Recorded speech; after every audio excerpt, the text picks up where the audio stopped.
Jeff Scott surveyed the room one more time. Everything was in perfect order, just the way he liked it.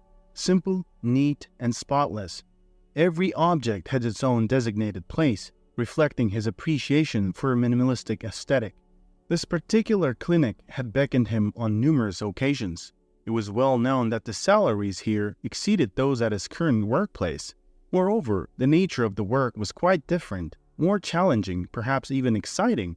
On top of that, there were ample opportunities for advancing his professional skills and career.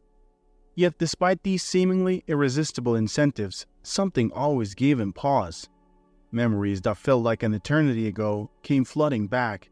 He remembered how his father had brought him to this small town, a place he thought he had called home since birth.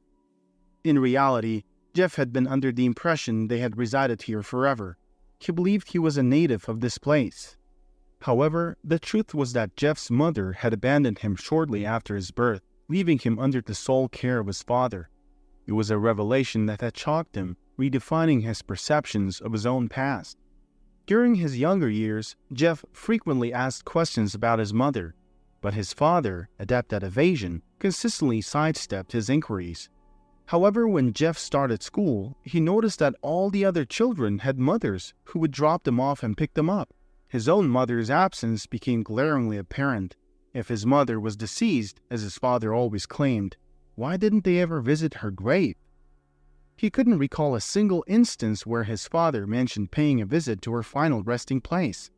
After a week of summoning the courage to confront his father, Jeff finally decided to broach the subject during a quiet Sunday dinner. "Dad, I have a question." "Sure, go ahead, son." "Dad, why does everyone have a mother except me? And please don't spin that 'I found you in a cabbage' tale. I know how babies come into the world." Caught off guard, Mr. Albert Scott nearly choked on his food. After clearing his throat and adjusting his seating position, he replied, "Well, I've told you many times that your mom passed away a long time ago." Jeff gave this some thought. He didn't believe this story any longer. "I think you're lying to me." His father looked taken aback. "Why would I lie to you, son?" "I believe you've been lying to me all this time." "Where is all this coming from, Jeff? Is it that friend of yours, Mike, putting these ideas in your head?" "Some children unfortunately don't have mothers, and you're one of them, son. Why do you keep bringing this up?" "Dad, how come we never visit her grave? We never talk about her or celebrate her birthdays. Willie's father passed away, and they all visit his grave, even though it's far away." Mr. Scott looked confounded. He ran his fingers through his hair and momentarily hid his face behind his hand. After a brief pause, he sighed and admitted, "Okay, I lied. You're right. I've been lying to you all this time. Your mom is alive. She just can't be with us because she's moved far away. You're still a child, Jeff. Let's make a deal. When you turn 13, I'll tell you everything. Is that all right?" At the time, Jeff was only 8 years old. However, he knew his father very well. If Albert made a promise, he always kept his word. Albert was not just a strict father. Sometimes he could be downright harsh. Jeff had everything a little boy could dream of.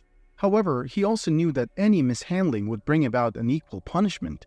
As such, he developed a deep respect for his possessions and took good care of them. Jeff agreed to his father's terms, resolving to tuck his questions away until he turned 13. He had found temporary satisfaction in his father's promise, but he was determined to never forget that his father owed him the full story. On his 13th birthday, his father gifted him an impressive audio system. However, Jeff showed no interest in the present. He gently set it aside and looked at his father. "I'm 13 now, Dad. You promised to tell me about Mom." Albert froze, taken aback. He hadn't expected Jeff to remember, let alone bring it up. Sighing, he replied, "Well, if you believe you're ready to hear it, then it's time I tell you. Your mother left us for another man. They met when she was pregnant with you. As soon as she gave birth, she ran off. I honestly have no idea where she is now or how she is doing. Frankly, I don't really care." This was not what Jeff had expected to hear. He spent the next few days in quiet contemplation, wrestling with his feelings. He couldn't comprehend how his own mother could abandon her flesh and blood. He wondered if she ever spared a thought for her child's welfare. His mind whirled with these thoughts, his heart filling with anger and resentment. His one clear emotion towards his mother was hatred. He even thought that if she ever returned, begging for his forgiveness, he would refuse to even acknowledge her. Although the conversation with his father had happened years ago, it felt like it was just yesterday. The words remained etched in his memory as if he had heard them only last night. But it was not only the conversation that lingered in his memory, something else had pierced his heart, causing him immense pain. Now, in his 30s, Jeff was a renowned surgeon. Patients sought his expertise from all corners of the country. All of this was thanks to his father, who like a gloomy cloud had hovered over him, ensuring he never missed a class in college.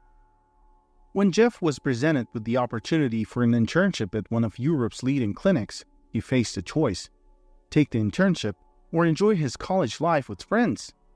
It was Albert who issued the stern warning that helped Jeff make his decision. Jeff realized that without his father's firm hand, he wouldn't have reached the professional heights he currently enjoyed. Once he reached these heights, he understood that being a surgeon was his life's calling. He felt he understood something many doctors didn't. He didn't entertain the notion of "I can't" in his professional vocabulary. He knew that if he couldn't help a patient, there were very few who could. But now, faced with a simple case of lung inflammation, Jeff, one of the country's finest doctors, felt utterly helpless. For 3 days, he tried to convince his stubborn father, Albert, to get hospitalized. But Albert claimed he was too busy, too swamped with chores and errands to spare time for a hospital visit. He kept delaying it, promising to go the next day and then the next. On the 3rd day, Jeff had a critical surgery scheduled. The patient's condition was grave, requiring his full attention and expertise. Jeff woke up earlier than usual, making sure he was fully prepared and focused for the task at hand. He often treated serious cases with extreme caution and meticulous care. When he returned home that evening, exhaustion heavy in his limbs, something felt amiss. The house was unusually quiet. Normally, Albert would be watching the news loudly on the TV, eager to share his thoughts and observations, but the house was eerily silent, save for the faint murmur of the TV anchor. As Jeff walked into the kitchen for a glass of water, a horrifying sight stopped him in his tracks. His father lay unconscious on the floor. Without a moment's delay, he dialed 911 and performed all the necessary preliminary checks to ensure his father was breathing correctly until the ambulance arrived. The paramedics arrived within 10 minutes, and Albert was quickly rushed to the ER. Once his condition stabilized, Jeff arranged his transfer to one of the best hospitals in the city. After 12 hours, Albert regained consciousness, with Jeff steadfastly by his side. Albert weakly opened his eyes and offered his son a frail smile. He motioned for Jeff to come closer. "Jeff, there is something I need to tell you." "Dad, you need to rest right now. We can talk later. You need to build your strength. You'll need it, won't you?" Jeff replied, trying to lighten the mood with a smile. Albert smirked, almost as if dismissing his son's words. He looked at Jeff and smiled, his eyes beginning to water. "I said be quiet and listen." His voice trembled slightly, the words struggling to pass his lips. "Jeff, I have to tell you the truth. I will tell you everything."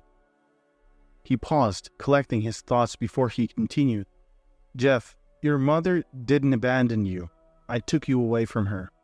I was the one who left. She married me because I loved her deeply.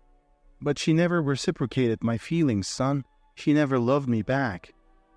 At this, Albert's eyes welled up even more. "I was in a position to force her to be with me. But after you were born, your mother lost her fear of me. She attempted to run away with you, and I couldn't allow that.